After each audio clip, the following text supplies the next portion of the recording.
पूर्णतः अनावर्तनीय टक्कर में आप प्लास्टिक शब्द का भी उपयोग कर सकते हैं। अनावर्तनीय का अर्थ प्लास्टिक ही होता है। यहाँ E बराबर 0 है और जैसा कि आप जानते हैं यह माइनस डेल्टा V बटा डेल्टा U के बराबर है, तो यहाँ डेल्टा V बराबर 0 हो जाता है और डेल्टा V कुछ नहीं बल्कि दो वेगों का अंतर है, जिसे आप सापेक्ष वेग कहते हैं। V1 माइनस V2 बराबर 0 का सीधा अर्थ है कि V1 बराबर V2। अब यह परिणाम किस बात को दर्शाता है? आपको यह परिणाम मिल रहा है कि दोनों वस्तुओं का वेग समान होगा। कब? संघर्ष के बाद। अगर आप देखें कि टकराव के बाद दो गेंदें इस तरह टकराईं और अब उनका वेग समान है, इसका मतलब है कि अब वे एक साथ जा रही हैं, मतलब वे आपस में चिपक जाएंगी।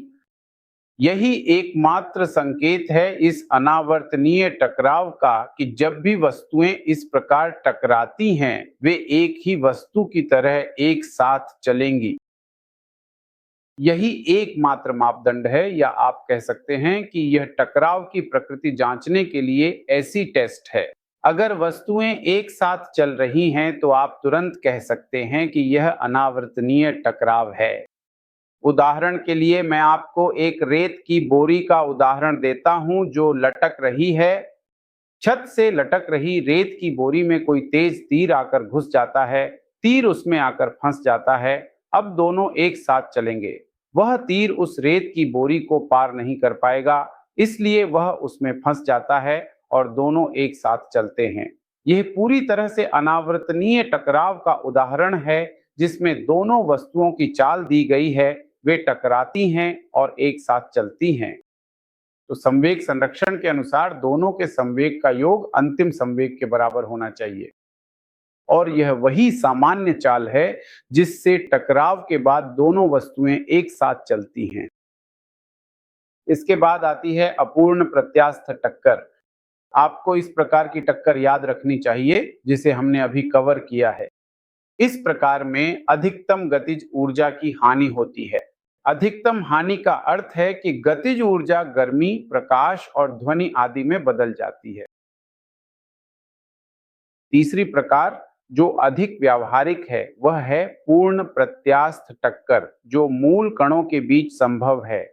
यह तब संभव है जब दो वस्तुएं आपस में चिपक जाती हैं, जैसे गीली मिट्टी की गेंदें अगर वे टकराती हैं तो वे आपस में चिपक जाएंगी। यह इसका उदाहरण हो सकता है। लेकिन प्रकृति में जो अधिक व्यावहारिक और बहुत सामान्य है वह इन दोनों के बीच का है, जो न तो पूरी तरह प्रत्यास्थ है और न ही पूरी तरह अपूर्ण प्रत्यास्थ। इसे अपूर्ण प्रत्यास्थ टक्कर कहा जाता है।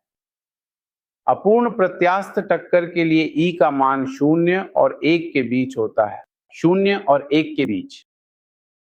तो हमारे पास एक समीकरण है। गति के संदर्भ में E का मान इस प्रकार के लिए ज्ञात होना चाहिए जो 0 और 1 के बीच होगा, और दूसरा समीकरण संवेग का होगा। m1 प्लस m2u2 बराबर होगा m1v1 प्लस m2v2 के। आपके पास दो समीकरण हैं और इन दोनों समीकरणों की मदद से आप दिया गया प्रश्न हल कर सकते हैं। दिया गया अंत में आप देखेंगे कि अब तक हम जिन सभी टक्करों की चर्चा कर रहे थे वे केवल एक ही अक्ष के साथ थीं। इन्हें एक डी टक्कर कहा जाता है। लेकिन मान लीजिए अब ऐसा नहीं है। मतलब आप 1D तभी कहते हैं जब टक्कर में शामिल दोनों वस्तुओं के लिए चारों वेग, दो प्रारंभिक और दो अंतिम, एक ही अक्ष के साथ हों। अगर ये चारों वेग एक ही अक्ष के साथ हों तो आप इसे 1D टक्कर कहेंगे। लेकिन अगर इन वेग वेक्टरों को एक से अधिक अक्षों की आवश्यकता हो तो इसे 2D टक्कर कहा जाएगा, यानी तल में टक्कर। यहां हमें उनके वेगों को दर्शाने के लिए दो अक्षों की आवश्यकता होती है। ऐसे मामलों में हम इसे तिरछी टक्कर भी कहते हैं, क्योंकि इसमें घुमाव की संभावना भी होती है। तो ऐसे मामलों में हम क्या करते हैं, हम संवेग संरक्षण को प्रत्येक अक्ष के अनुसार लागू करते हैं। यानी हम कहते हैं कि टक्कर से पहले x अक्ष के साथ जो भी संवेग था वह टक्कर के बाद भी x अक्ष के साथ वही रहेगा। यह समीकरण यहां लिखा गया है।